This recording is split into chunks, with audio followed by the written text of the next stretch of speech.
morning. Purihin na Panginoon sapagkat sa kabila ng mga banta sa kalusugan ay nakarating tayo. Magpuri, isang magpuri sa ating Panginoon. Yes, amen. Magpapala ng kanyang mga salita. Tayo po manalangin. Salamat Panginoon sa umagang ito. Salamat po sa kataon at pinagulog sa aming Panginoon. Upang kami ay magulog, sama-sama magpuri at marinig ang inyong mga salita, Panginoon. Lord, sa umagang ito, nawa po Panginoon ay tanggapin namin ang mga katotohanan ng inyong mga salita. Kung sino ka sa buhay namin, Panginoon. At kung ano yung mga magagawa mo para sa amin, Panginoon. Lord, inahayaan po namin ang inyong mga salita at ang mangusap sa puso ng bawat isa, Panginoon. At ang mga oras na ito ay nais namin magkatiwala kami pangalan ng aming Panginoon sa Jesus. Amen. Good morning sa bawat isa. Makikita niyo dyan ang title ng ating pagsasalusaluhan sa umagang ito is God's Sovereign Will. No? Bago natin talakayin yan, nais ko na ano yung bawat isa. Ano ba yung mga pangyayari sa mga panahon ito? Mula nung nakalipas na buwan. Nung nakalipas ng buwan, September 10, merong isang pangyayari na naganap sa Amerika kung saan si Charlie Kirk habang nakikipag-debate siya sa mga estudyante ay nabaril siya. No? Sa tingin niyo, bakit kaya inalam ng Lord na mabaril siya? Napakaliit ng distansya, pwede naman siguro bigla siyang hilakit kasi hindi siya naman. Tingin ba natin, hindi nakatingin ng Diyos? Hinayaan siyang mabaril. Tingin ba natin na busy ang Panginoon para hindi niya makita yung sniper? No? Yan yung mga pwede natin itanong. Tapos, ngayon, relevant yung mga earthquakes. No? Bagyo. Alam natin na sunod-sunod sa iba't ibang lugar. Cebu, sa Davao, marami pang ibang lugar na nakakaranas ng mga bakit kaya tayo nagkakaroon ng earthquakes? Yun yan. Kasi yung Pilipinas, nasa ilalim ng mga fault lines. No? Talagang ang Pilipinas lang ang lumukot-tangi na talagang makakaranas ng maraming earthquakes. At alam niyo ba, yung earthquakes na yan, nasa propesya din yan na dadating yung mga mararanasan ng mga tao. Sa mga huling araw, mararanasan natin yung mga lindol, mga sakuna, no? At ang pinaka-worst na sakuna din naranasan natin ay yung COVID-19. Nakita natin yung epekto nito sa bawat isa. Kaya kontrolin ng sakunang ito yung ating mga galaw. O hindi tayo pwedeng lumipad. Kasi ang argument doon, kailangan ng safety ng bawat isa. Pero, kontrolado tayo ng ating gobyerno. So yan yung mga pangyayari ngayon. Pero sa tingin, bakit kaya nangyayari yan? Bakit kaya inaalaw ng Lord na mangyayari yung mga bagay na yan sa buhay ng tao o sa ating kapaligiran? So ngayon, para malaman natin kung bakit, ay kailangan natin malaman muna kung ano yung kahulugan ng tinatawag, what is God's sovereignty o yung God's sovereignty. No? Basahin natin yung kahulugan ng God's sovereignty. Sabi dito, sovereignty is God's supreme rule and authority over all things. He will covers, His will covers everything that come to pass, leaving nothing outside His control. Even evil and misfortune are subject to His governance, fulfilling His wise purposes. This sovereignty is not passive permission but active direction of history. For believers, it is a source of deep comfort, assuring them that every trial and circumstances is ordered for their ultimate good and glory and God's glory. So, malinaw po yung sovereign will of God. Ang ibig sabihin niyan, lahat ng karapatan nasa Panginoon, lahat ng kapangyarihan nasa Panginoon. Hindi natin pwedeng hadlangan kung ano yung kalooban ng Panginoon. No? Siya lang ang may ultimate authority and power na gawin ang lahat ng bagay. Bakit kaya? Bakit kaya siya lang may ultimate power na yan? Siya yung may supreme rule. Ang sabi dun sa Psalm 115 verse 3, sabi dito, Psalm 115 verse 3, Okay? Wala yan. Okay, Psalm 115 verse 3, ang sabi nito, but our God is in heaven, and He does whatever He pleases. Nasa Diyos yung, na ang aming Diyos nasa langit, at gagawin niya kung ano man yung kanyang maibigan. Ibig sabihin, kung ano yung gusto gawin ng Panginoon, hindi natin kaya pigilin. No? Kasi bakit? Bakit siya yung ano? Bakit hindi natin kaya pigilin? Basahin natin yung 1 Chronicles 29 verses 11 to 12. Anong sabi doon? 1 Chronicles verses 29 to 11. Sabi dito, yours, O Lord, is the greatness and the powers and the glory and the victory and the majesty. For all that is in the heavens and in the earth is yours. Yours is the kingdom, O Lord, and you are exalted as head above all. Both riches and honor come from you, and you rule over all. In your hands are power and might, and in your hand it is to make great and to give strength to all. So, wala mo siyang karapatan, lahat ng karapatan nasa kanya. Kasi, sabi nga, sa Psalm, nasa langit siya, kaya niyang gawin ang lahat ng pwede niyang gawin, maibigin niyang gawin. So, dapat po ay ilagay natin sa puso natin yan. So, yan yung isa sa biblical doctrine na dapat ay panghawakan natin, yung God's sovereignty. No? Yung overall power ng Panginoon para sa lahat ng bagay. God's sovereign will, number 1, covers whatsoever come to pass. No? So, God's sovereign will covers whatsoever come to pass. Ang lahat ng mga mangyayari ay kontrolado. No? Kontrolado ng Panginoon. Magiging kamatayan ng Charlie Kirk, kontrolado ng Panginoon yan. Kasi pwede naman siya maligtas, pwede siya iligtas ng Panginoon, pero bakit hindi ginawa ng Panginoon? Ano yung resulta? After ng death ni ng assassination ni Charlie Kirk, nagkaroon ng revival sa Amerika at sa iba't ibang bahagi ng mundo. No?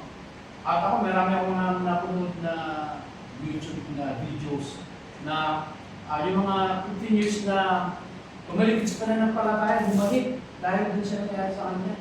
No?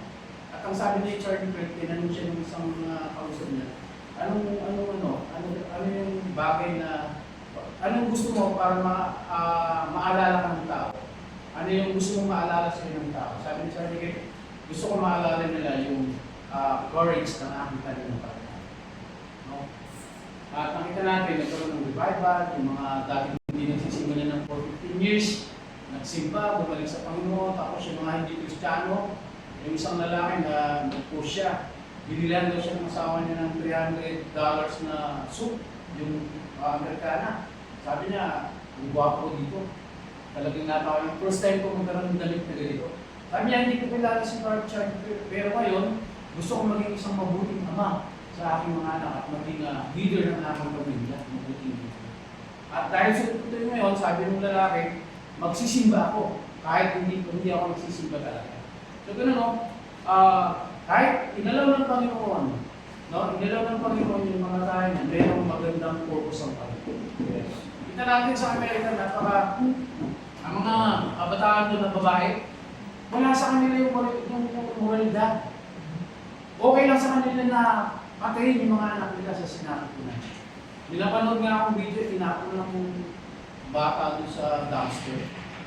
Nahuli siya kasi may CCTV. Ganun lang kasi sa kanila, no, na wala siyang pagpapahalaga sa buhay ng tao. Yung isa-isa pinaglaban ni Charlie Kirk na yung abortion, kasi legal sa kanila yun. No, legal yun sa kanila. So, yun yung nilalabanan ni Charlie Kirk, yung abortion. So yun, at ano sa pinakamagandang halimbawa ng kasaysayan sa Biblia para makita natin yung sovereignty ng Panginoon, yung buhay ni Joseph, yung story ng buhay ni Joseph. Alam niyo yung story ng buhay ni Joseph? Lahat tayo pamilyar, di ba? Mula sa umpisa, paborito siya ng kanyang ama, lahat ng mga gandang bagay binibigay sa kanya, nagdulot ito ng selos sa kanyang mga kapatid. Kaya yung mga kapatid niya, dahil sa selos, dahil hindi ang tatay niya yung si Joseph no? Nagtanim sila ng sama ng loob ng galit. Kaya nung nasa siya, pinadala ng ama nila, Inutusan si Joseph na dala ng pagkain. Pinag-isipan nila ng masama si Joseph. Una, gusto nilang patayin, pero sabi ng kanilang pangalan, wag natin patayin. Ano lang, bulog natin sa balon. Hayaan na lang natin siya mamatay doon. No? Pero nung may dumaan na sabi nila, para mapagtakpan yung gagawin nila, kunin natin balabal, lagyan natin ng dugo ng hayop para sabihin natin sa tatay, namatay siya, kinain ng mapangos na. Pero nung dumaan yung mga merchant, yung mga mananalakal, binenta siya. No? Si Joseph, hindi niya alam yun. Hindi niya alam yung nagdudusa siya, nasasaktan siya nung sa nangyayari sa buhay niya. Wala naman siya ginagawang sama-sama kapatid.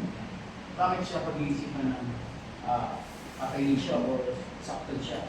No? At yung mga kapatid niya, hindi nila alam yung plano ng Panginoon para kay Joseph. Basta alam nila, galit sila. Kailangan nang tanggalin ito para mawala na yung favoritism ng tatay. No? So, hanggang sa atin si Sapot sa pangangalaga ni Potiphar, inakit siya ng Potiphar's wife, tinakbuhan niya, nakulong siya.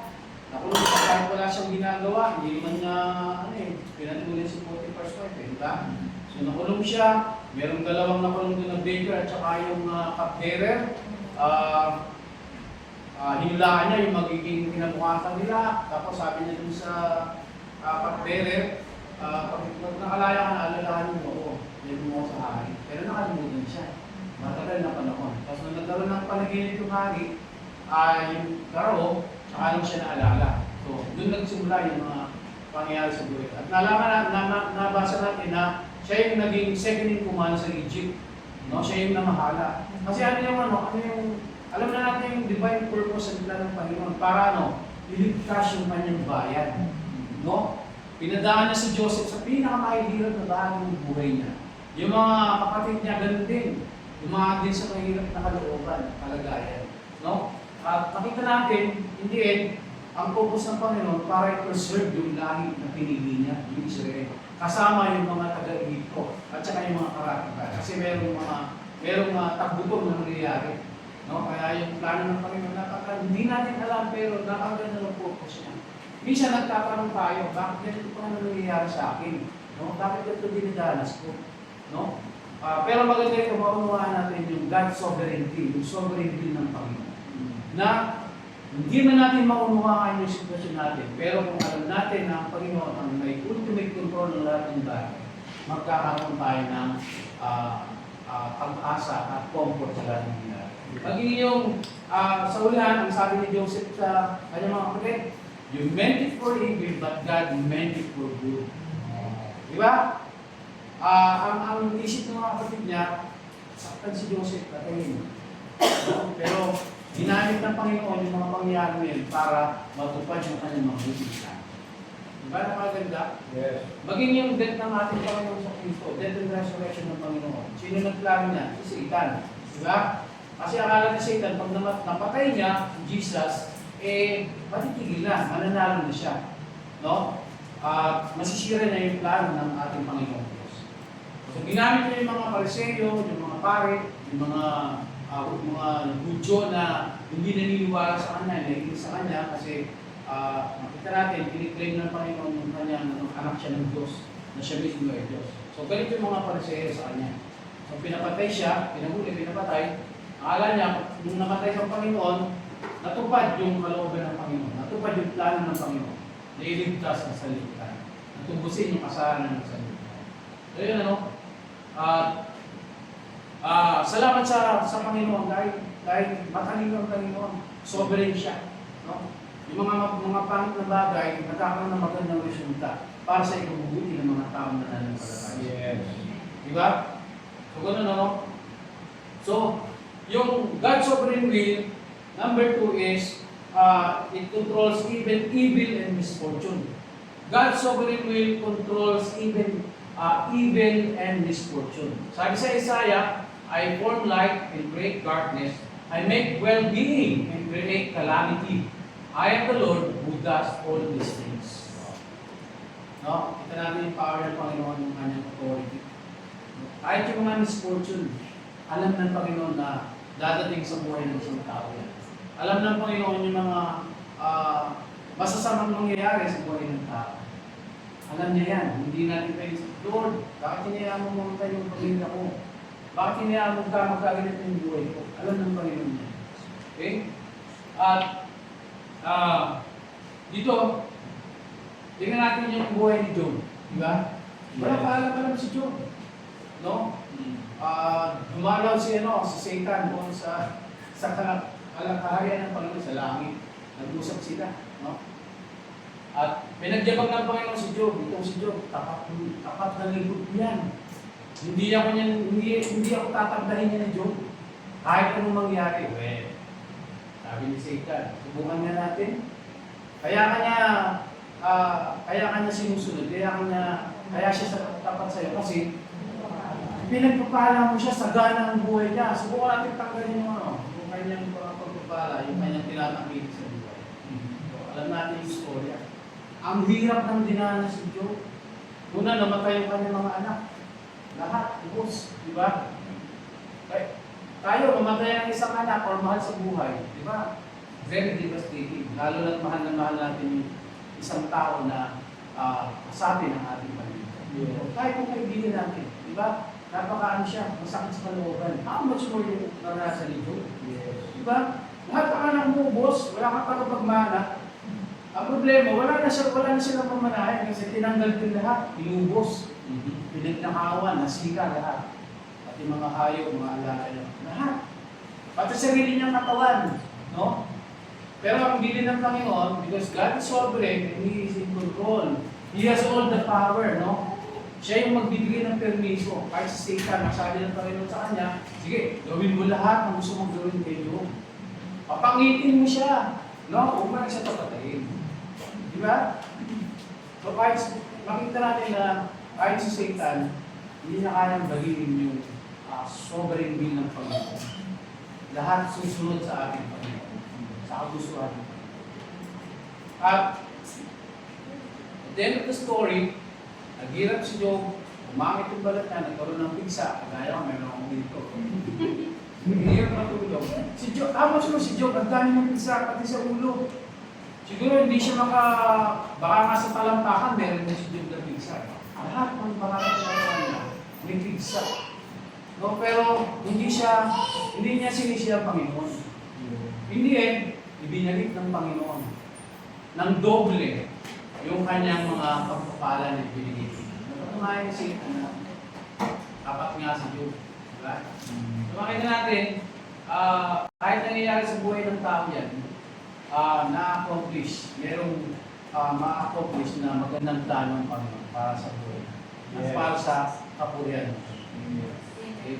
So, kaya napaganda nung yung sovereign will of God, yung God's sovereignty. Kailangan maunawaan natin yan. Kasi, number 3, yan din yung magbibigay sa atin naman. God's sovereign will gives us comfort. It gives comfort to believers in times of suffering. No? Yung God's sovereign will. Sabi dito sa 2 Corinthians 1, chapter 1, verse 3-4, God is the Father of compassion. God is the Father of compassion and God of all comfort, who comforts us so we can comfort others. Next verse. Sabi dyan, the Psalm 23 verse 4 assures that God is with us even in the dark valleys and His presence is comfortable. Okay? Kahit si David, alam niya na yung presensya ng Panginoon, yung sovereign will ng Panginoon, magbibigay sa kanya ng comfort, ng safety. Naalala niyo, even though I walk in the valley of death, I will fear no evil, sabi niya sa Psalm. Romans chapter 8, verse 28 highlights that God works for the good of those who love Him.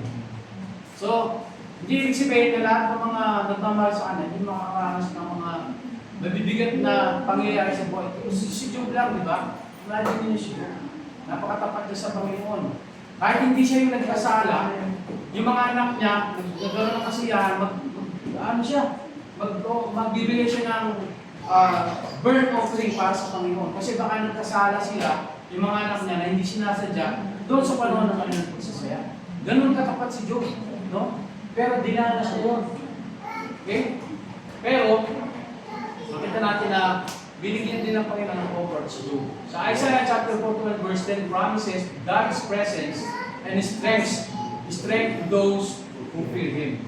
Okay? Revelation chapter 21, sabi dyan, it speaks of the future day when God will wipe away all tears and there will be no more pain. So, habang nandito tayo sa lupa, habang niligtas tayo ng Panginoon, hindi sinasabi ng Biblia na hindi tayo makakaranas ng kahirapan, pag-uusig. Kasi nga, yung mga unang Kristiyano nga, kahit yung mga likod, sinunod nila yung tinahak nila yung landas ng Panginoon. Si Paul, isa siya na matinding tagapag-usig ng mga unang Kristiyano ng panahon nila. At tapat si Paul sa kanyang ginagawa. Kaya nga tinawag yung zealousness ni Paul. Kung ano yung ginagawa niya ng matapat, buong puso. Kaya ang dumanas ng kanyang kalupitan noon ay si Stephen, tsaka yung mga ibang mga babae, mga mananampalataya, mga bata, mga matatanda, na ipakulong na kahirapan dahil kay Paul. Pero nung nabago yung buhay niya, ay nakikita natin na si Paul ay tapat din siya sa kanyang pagiging ng Panginoon. Hindi siya natakot. No? At alam niya na yung kanyang gagawin magbubunga ng maganda.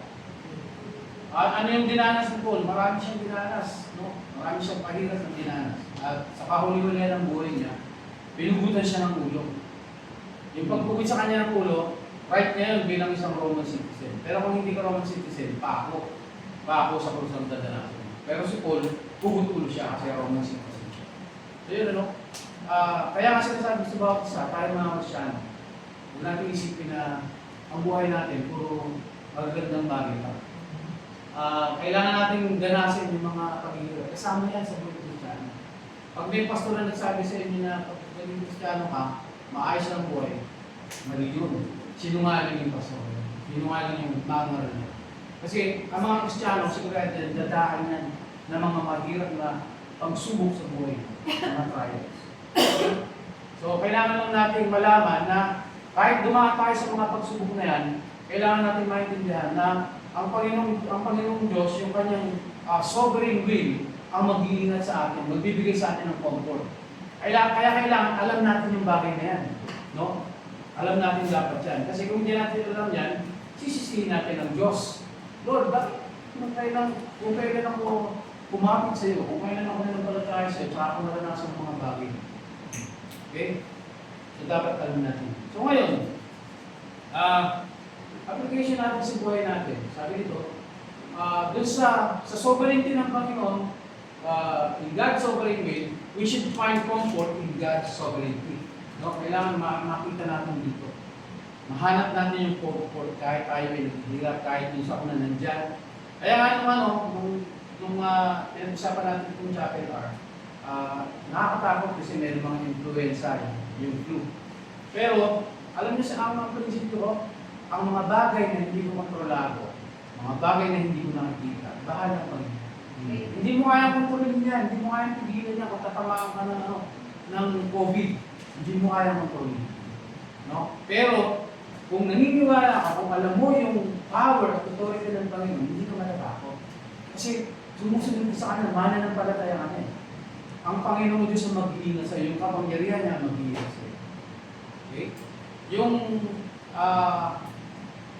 Yung pagkaubos ng ating budget, pwede natin makontrol yan, pero yung mga bagay na hindi natin nakikita, hindi natin kaya kontrolin yan. Ang Diyos lang ang magpuprotect sa atin sa mga bagay. Kaya nga, parang gusto na natin i-cancel yung chapel lang, pero sa mga panahon na ito, dapat mas lagi tayong lumapit sa Panginoon. Idulog natin, malapit na tayo sa huling araw, nasa huling araw na tayo. Babalik na ang Panginoon, hindi natin alam kung kailan eksakto. Pero, kinakailangan natin mas lalong maging handa. No? Number 2, we can feast in the presence of our enemies. So, kahit may sakuna, ang Pilipino resilient. Alam na maraming mga bansa yan. Kahit may bagyo, naglalangoy pa nga sa bagyo eh. Yung iba, nagiinom pa, may lamesa sa ibabaw ng tubig. No? Ganun ka-resilient ang mga Pilipino. No? Kaya, salamat sa Panginoon kasi naging Pilipino ako. No? Hindi natin masyadong binibigyan ng bigat yung mga problema sa buhay. Lalong-lalo na, isa tayong bansa na Kristiyano, halos lahat ng mga tao sa Pilipinas nananampalataya sa ating Panginoon. So, mapalad tayo. So, ang challenge sa atin ngayon, challenge sa bawat isa,